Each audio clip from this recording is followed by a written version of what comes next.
For the Northern Hemisphere, August is the hottest part of summer, and I spent most of this past August visiting family in the desert of North Africa. While I was there, I was also reading Dune, a science fiction story about an entire desert planet. Maybe unsurprisingly, I often found myself thinking about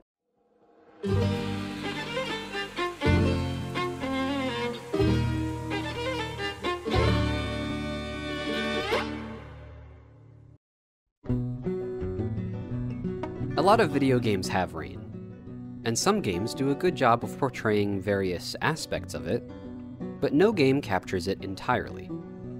It's not enough just to have some water falling from the sky, even though that's basically what rain is, water falling from the sky. But it feels like much more than that, and those feelings start even before the first drop hits the ground.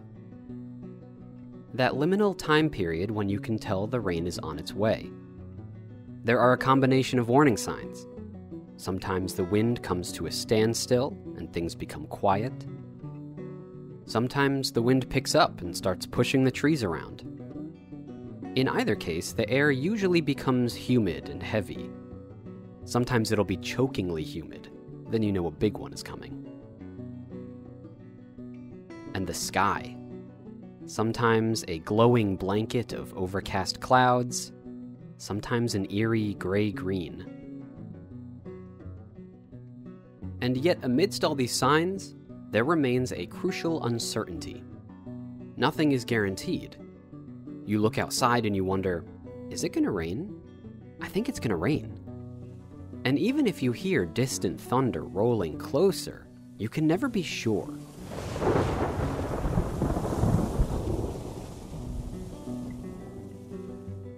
This uncertainty is particularly difficult to capture in games. You need a dynamic weather system, and that weather system needs to be observable but unreliable. Red Dead Redemption 2 and Horizon are good examples of this. Because the weather is decided by internal parameters within the game's code, like temperature, wind speed, humidity, elevation, you can watch these simulations cascade into many different types of weather events, but you can never reliably repeat or predict them. And so, just like in real life, you can get all the signs of incoming rain, and then be disappointed when none arrives.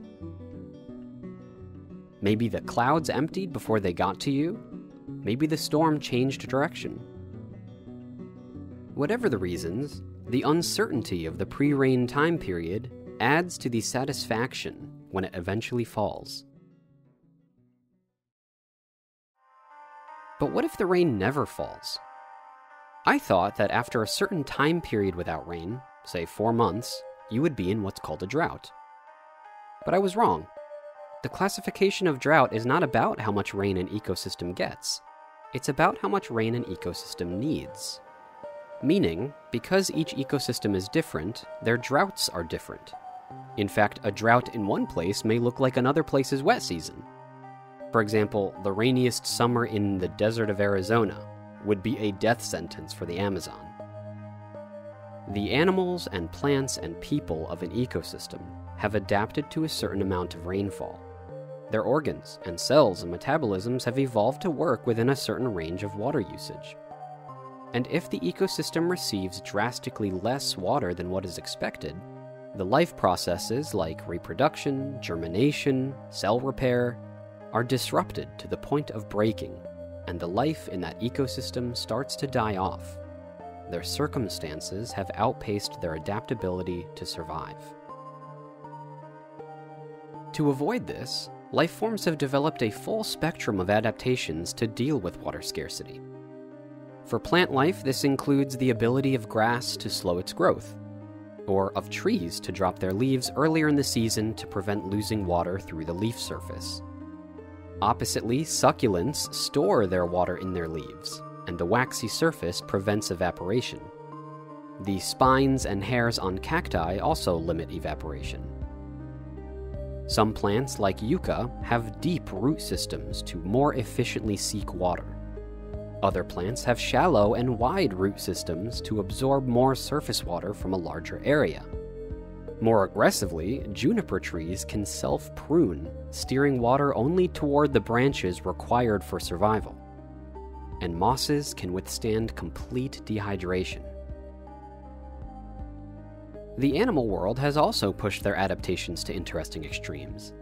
A well-known example of this is the camel, who creates major fat stores in the form of 1 or 2 humps on their back. This water-rich fat is consumed for energy in times of water and food scarcity.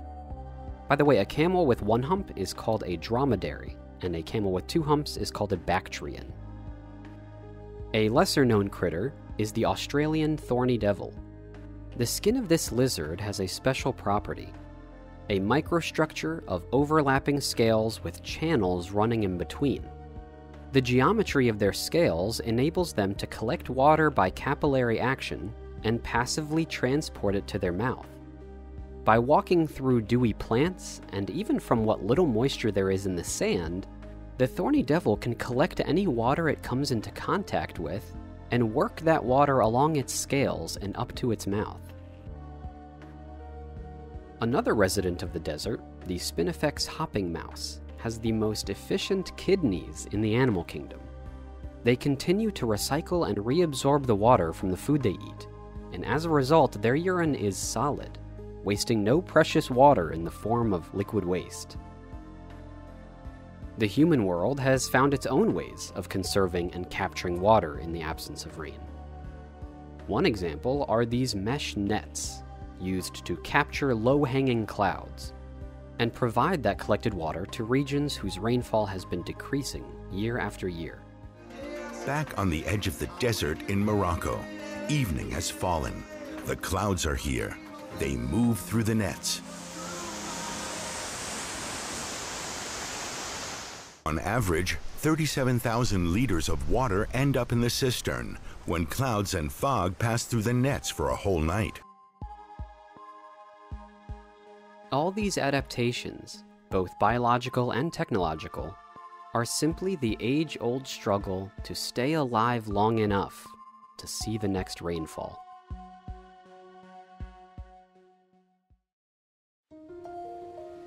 And when the rain finally arrives, when precious water falls from the sky,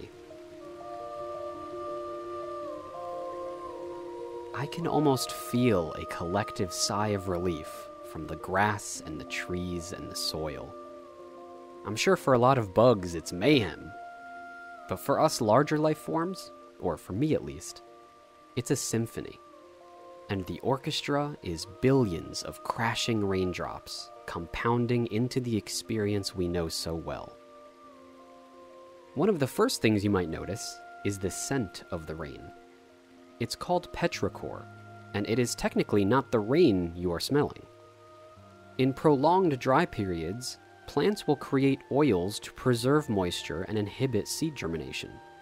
These oils, as well as geosmin, an earthy-smelling chemical from soil bacteria, are aerosolized by the impact of the raindrops, and in combination, these scents are what we call petrichor.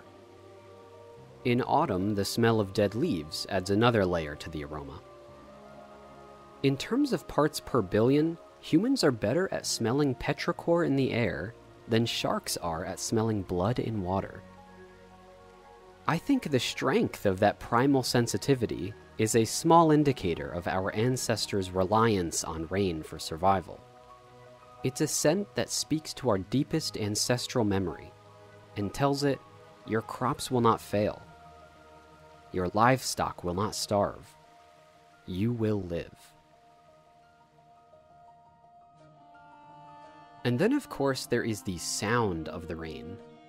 So iconic, yet few games get it right. It's not just water hitting the ground. It's water hitting a leaf with a thudding plop.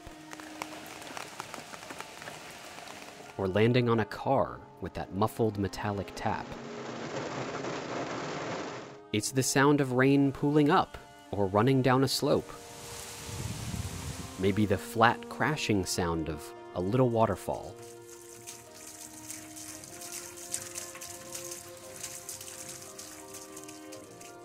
Death Stranding does a good job with the specific audio of rain hitting a waterproof jacket.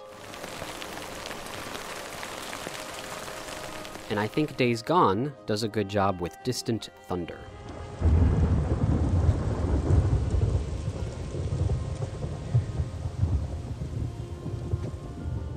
It's water knocking on a rooftop or a window and reverberating through an interior.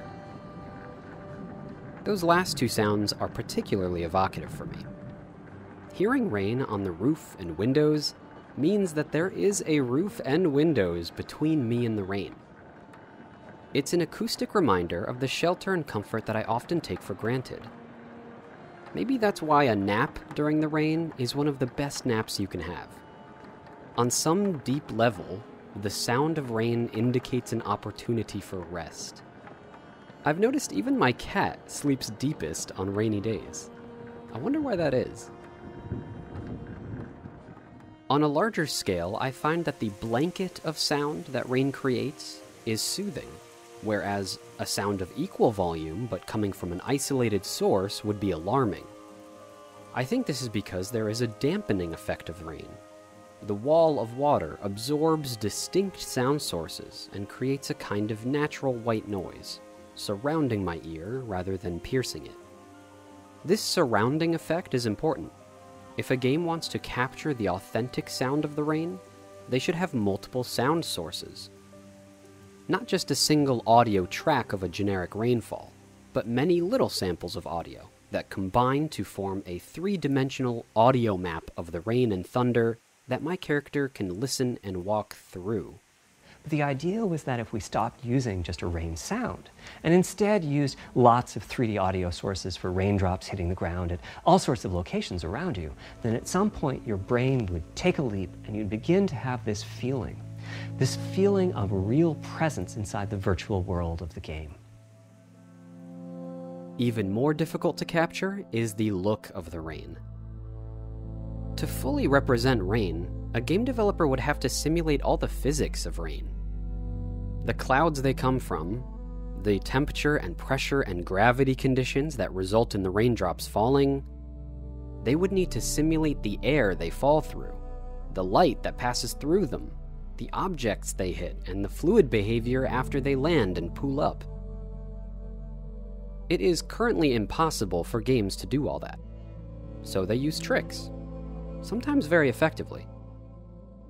Batman Arkham Knight takes place entirely in the rain, and it was obviously a top priority for them to represent it well. I think they succeeded. The rain not only falls on objects like main characters, but can also be seen running down those objects. This is best seen on your cape. On the highest settings, you can even see the rain get thrown off the cape as it opens up to glide. And the different levels of exposure to the rain results in different levels of wetness.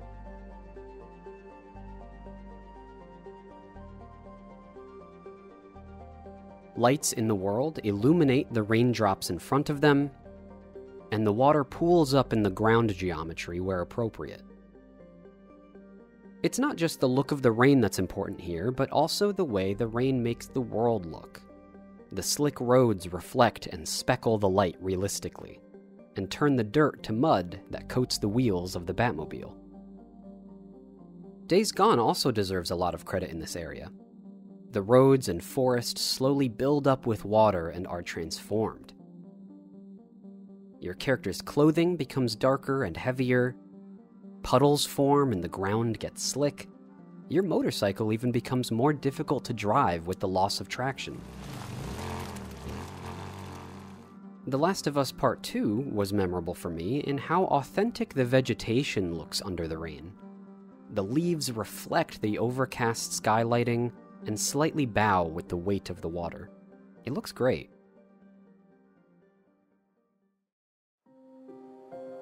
I do want to clarify that in order to capture the rain, games don't need to have cutting-edge graphics.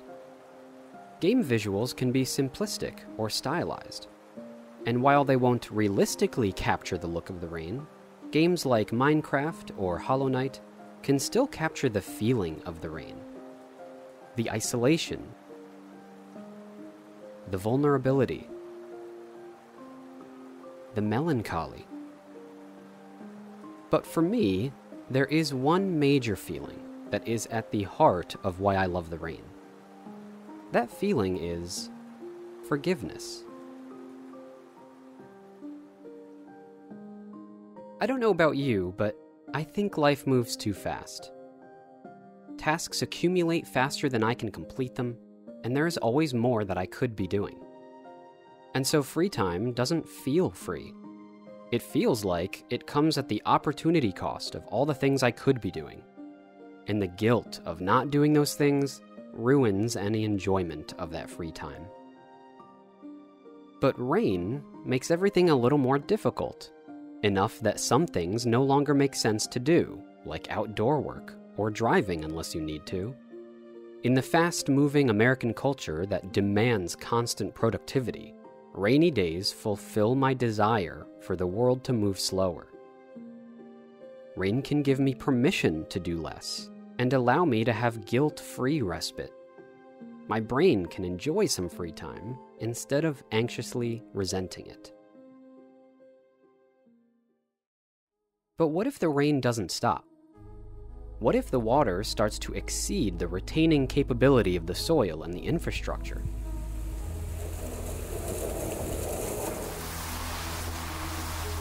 This is no longer what we call bad weather. It is now a natural disaster. I want to make it clear that hurricanes and floods are an overwhelming and deadly category of weather that do not apply to our quaint conversation about rainy days. No, we are talking about rainfall that arrives, relieves, and importantly, stops.